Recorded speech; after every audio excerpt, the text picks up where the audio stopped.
Yeah. What about like, you know what I'm saying, with the fans and shit? Like what's some of your favorite shows and shit like you done did so far? So I ain't did no shows. Oh, More yeah, of a sure. just in the streets, like Okay. playing me in their cars and you feel me? A lot of people ask me why I ain't did no show. I was like, shoot, I still got work to do as far as like getting heard. You know what I'm saying? Right. So I don't went to Atlanta a couple times, did a couple like just appearances, just there letting people know that me or whatever. But like I feel like no shows really there when this the song we fuck with and we fuck with this nigga. Okay. Then I feel like the shows that's when how they be more energetic. Okay. Talk about like 2018 was the year. So like, you know what I'm saying, it was 2019 and then 2020 hit.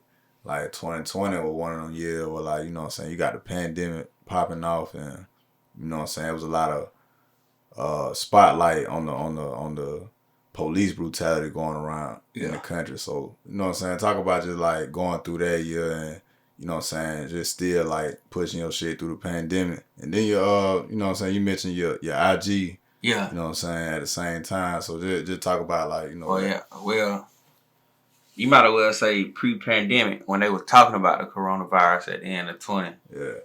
I lost my IG like 2 months before they officially announced the corona. Okay. Like, cause you know they mentioned it at the end of like December, Yeah, top of December. Yeah. So I lost it in September 19. So, 19, I'm sitting there like, okay, what to do? Like, all right, I got a little fan base. Like, what's the next step? What I need to do to improve it? Am I going hard enough or what? Then when I lost my Instagram, it really just made me like, man, fuck this shit. I was like, fuck this shit. Yeah. So I guess the coronavirus building up at the top of 2020. Right. Blah blah blah. So what happened was when they was like talking about shutting down the country, I was like, well shit, everybody gonna be home back on the internet.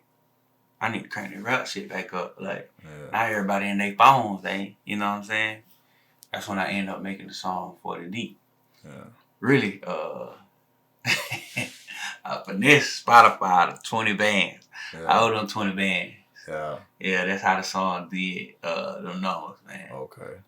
I still owe them 20,000 to the day. I'm gonna get them right now. Okay. But I end up marketing the song on Spotify. Like I say, it was a good time to find stuff like during the pandemic. Right. Like, okay, a lot of people lost their jobs and the bad stuff about the pandemic, but the good side was like you had all day to think. You had all day to come up with something. Yeah. The hustlers made money because guess what? Everybody home. Sure. Can need free checks. Yeah. Like you had to come out with some type of knowledge when that pandemic happened. Sure. If you was in the position to do that. So I was playing around with Spotify and ended up finding they advertising side of Spotify, and I'm like, oh shit, I can advertise my music directly to niggas. Yeah. And went to playing with shit, not knowing what I'm doing, but learning as I go. And shit, the song called Lil Fi.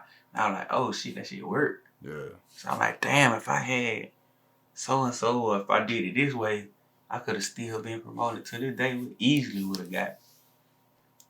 So me playing with that, like folks hearing it on Spotify, it's spreading out to YouTube now, because now my YouTube coming and say, who else here from Spotify ad? And I'm like, okay, shit, I find one thing. Yeah. Shit, now I'm finna crank the rap back up. Yeah. You know what I'm saying?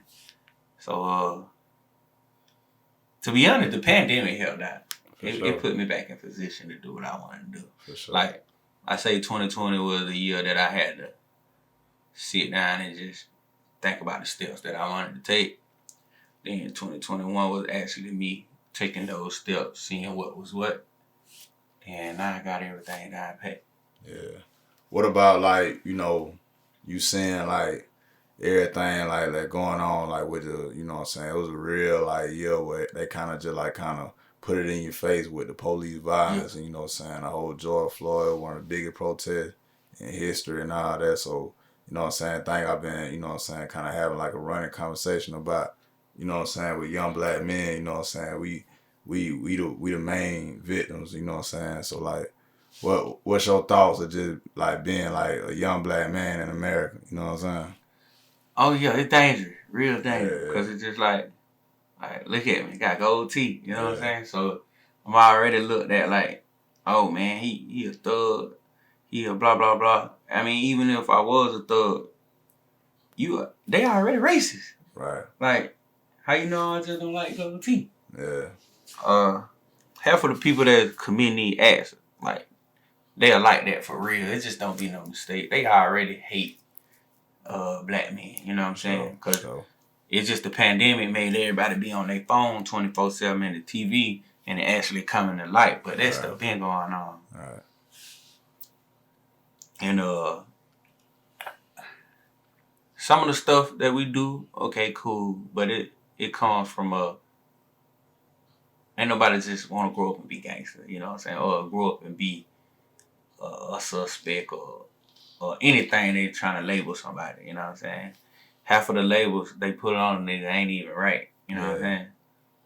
Or they'll be like, let's take it for instance, let's say police brutality, blah blah blah, this and this, they be killing us. Then they'll turn around and say, well, y'all kill y'all own self, or this and that, but you ain't looking at the environment that one in when they commit those acts. Right. You know what I'm saying? Oh, he trying to kill me, so I need to kill him.